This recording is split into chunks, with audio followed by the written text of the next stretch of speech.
The Alchemist, by Paulo Coelho. Part 1. The boy's name was Santiago. Dusk was falling as the boy arrived with his herd at an abandoned church.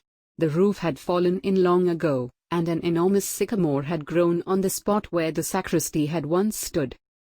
He decided to spend the night there. He saw to it that all the sheep entered through the ruined gate, and then laid some planks across it to prevent the flock from wandering away during the night.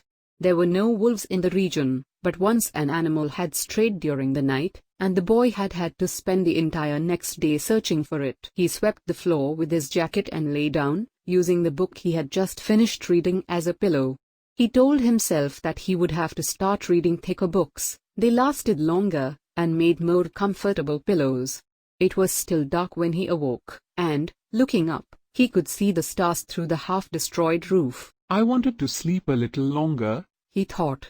He had had the same dream that night as a week ago, and once again he had awakened before it ended. He arose and, taking up his crook, began to awaken the sheep that still slept.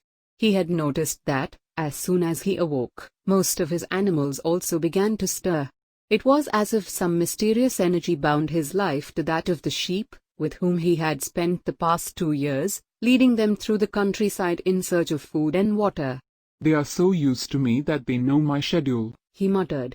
Thinking about that for a moment, he realized that it could be the other way around, that it was he who had become accustomed to their schedule.